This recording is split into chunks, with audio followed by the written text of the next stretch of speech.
Where's the fun in waiting? Play Sit and Go tournaments 24/7 only on Ace 2-3. This game involves an element of financial risk and may be addictive. Please play responsibly and at your own risk.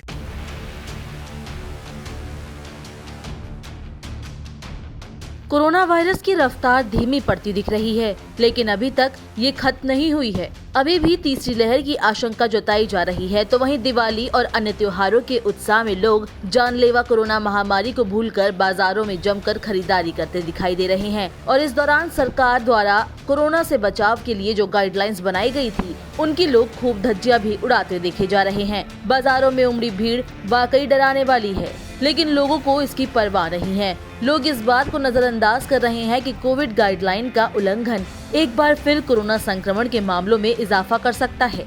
बीते 24 घंटे की बात करें तो corona के 12,885 नए case दर्ज किए गए हैं और इस दौरान 461 लोगों की मौत हो गई है। कोरोना संक्रमण से अब तक देश में कुल 4,59,652 लोग अपनी जान गंवा चुके हैं। अगर सक्रिय मामलों की बात करें तो देश में फिलहाल कुल 1,48,579 एक्टिव केस है, जो कुल मामलों का 0.43% है।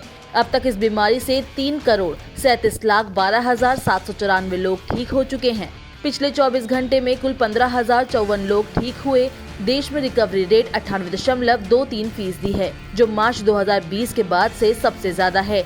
देश में कोरोना वैक्सीनेशन की बात की जाए तो कल 30,90,920 वैक्सीन की डोज दी गई, जिसके बाद कुल वैक्सीनेशन का आंकड़ा 107,63,14,440 पहुंच गया है।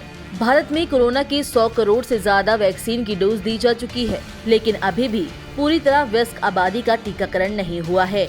अभी भी ऐसे कई लोग हैं जिन्होंने दूसरी डोज नहीं ली है, लेकिन अब कोरोना वैक्सीनेशन में तेजी लाने के लिए प्रधानमंत्री नरेंद्र मोदी ने हर घर दस्तक अभियान की शुरुआत की है। इस अभियान के तहत उन लोगों के घर तक जाना है जिन्होंने वैक्सीन नहीं ली है या फिर दूसरी डोज नहीं ली है। इस अभियान की जरूरत इसलिए पड़ी क्योंकि देश के कई जिलों में वैक्सीनेशन की रफ्तार काफी धीमी है। इसलिए धीमी या कम रफ्तार वाले जिलों के अधिकारियों के साथ प्रधानमंत्री नरेंद्र मोदी ने बुधवार को बैठक भी की थी।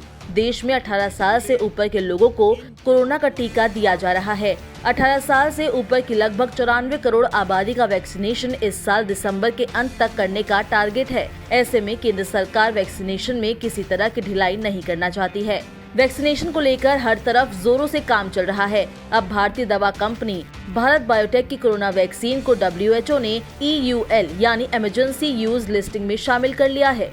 WHO की टेक्निकल एडवाइजरी ग्रुप की बैठक में कोवैक्सीन को इमरजेंसी लिस्टिंग में शामिल किया गया। बता दें कि भारत बायोटेक ने WHO से EUL के लिए जुलाई के महीने में आवेदन किया था और प्रक्रिया शुरू हुई थी। कोवैक्सीन के फेज 3 क्लिनिकल ट्रायल डेटा जून 2021 के दौरान उपलब्ध था।